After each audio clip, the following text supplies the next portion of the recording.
Senator Marsha Blackburn. Senator, good morning. Good morning to you, and happy State of the Union Day. It is State of the Union, and it's a very, very busy day in Washington where you are, and it's also going to be a big night. Hey, Senator, how is the state of our union?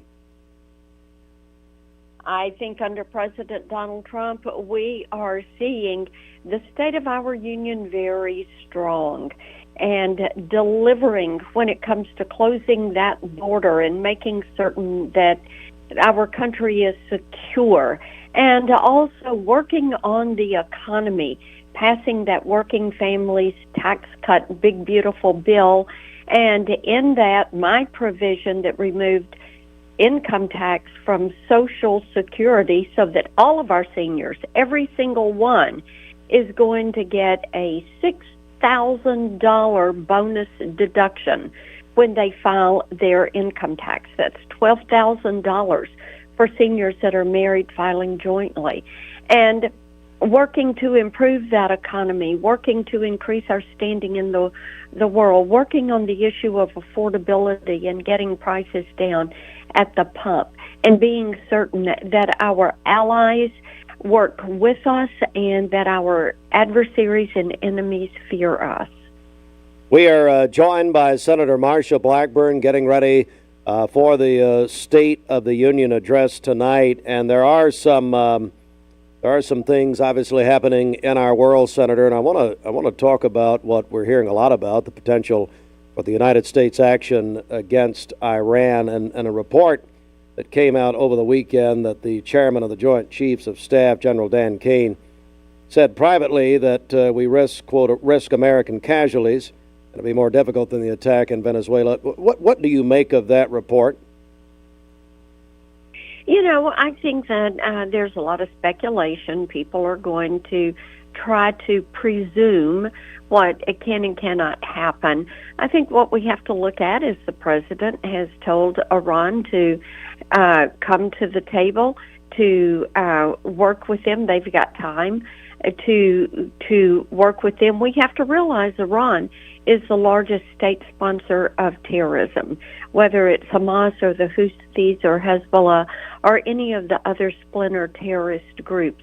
And making certain that they stop this will make the world and the U.S. a safer place. We're joined by Senator Marsha Blackburn, and another topic this morning, Senator, would be what the Supreme Court did on Friday, their decision about basically saying that the tariffs that the president had levied were, in effect, illegal. Now, the president has countered that, obviously, and come up with another plan. What do you make of this entire situation, and especially as it pertains to businesses and those, of course, in your home state of Tennessee? And we're looking at this. I really kind of agree with Justice Kavanaugh on this. I think that he got it right, and that the majority on the court got this one wrong. Oh, so so you say they got it wrong, basically? Yeah, I agree with Justice Kavanaugh and his dissent that he wrote on this. Okay. We're joined by Senator Marsha Blackburn live from Washington, the State of the Union tonight, 9 o'clock Eastern. Well, Senator, you have sent a letter to Apple, and you are alleging that they have a bias against conservatives. Will you tell me about that, please? Yes, indeed. As we look at governance of the virtual space, I had reviewed Media Research Center's report and All Sides' report, and then saw that if you go back and look over the last month, Apple had 400 news articles. Not a single one of those came from organizations that were center-right. They all were left-leaning or center-left. And you have 150 million Americans who have an iPhone, and Apple News is preloaded on that phone. So the bias that they have is pronounced, it is noted, And my question to Tim Cook, who's the CEO of Apple, is why don't you disclose to us whatever algorithmic or subjective criteria you are using to go through and pick the articles that you are pushing forward in Apple News, and are you news or are you opinion? And trying to look at these determinations to figure out how they are utilizing AI and how it is biased against conservative outlets, then what you're doing is denying 150 million American users of an iPhone the two sides of an issue. You know, most news organizations, like when you all put things up, you give the point and you give the counterpoint, and then people can decide. But with Apple News, what we have found is last month, 400 articles, zero, not one, coming from a conservative point of view. And looking at the research from MRC and all sides, it is overwhelmingly left-leaning and biased against a conservative point of view. We are joined by Senator Marsha Blackburn. And Senator, we have with us here this morning the general manager of our Ford dealership locally in Cleveland, Anthony Boyd. Anthony, want to say hi to the Senator? Good morning, Senator Blackburn. Good morning. How are you? I'm doing wonderful, and I hope you are. We are doing great and looking forward to Tennessee Tuesday every week. Senator Haggerty and I invite Tennesseans that are in D.C. to come join us for a biscuit, bacon, and a cup of coffee.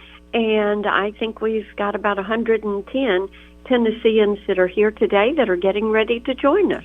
And what a special day, the State of the Union tonight again at 9 o'clock.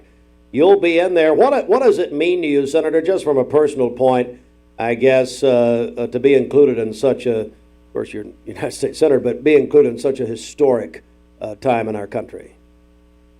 You know, the night of the State of the Union is when the president has to step forward and address the people on specifically what has been accomplished and the agenda moving forward. So, you know, Steve, this is really going to set the agenda for the midterms. And there's a good bit of conversation around that, what the president has on his list to do before we get to the November elections in the end of the year, which will be the end of his first 2 years in his second term. Senator, are you, and that's actually where I was going, my final question, we're going to let you go here, but how are you feeling about the midterms? I mean, we see all of this. We hear a lot about the midterms, both in the House and in the Senate. And that's no secret. I mean, you elect a new president, historically, something will change over to the other party or whoever's in power, doesn't matter. How are you feeling, though, about the November midterm elections? Every day, our prospects improve. And as people fill out their federal income tax filings and see no tax on tips or overtime and the ability to benefit from that, as they see these lower rates, the permanence in the child tax credit, it was increased and it's made permanent. Permanence in R&D and bonus depreciation in expensing for our businesses right on Main Street. This is something that is going to benefit individuals and put more money in their pocket, and it's a step toward getting government out of your pocket. Senator Marsha Blackburn, enjoy the State of the Union tonight. We'll be watching 9 o'clock Eastern Time. We appreciate you joining us this morning. Good to join you. Thank you. Bye now. Bye-bye. Senator Marsha Blackburn on Mix 104.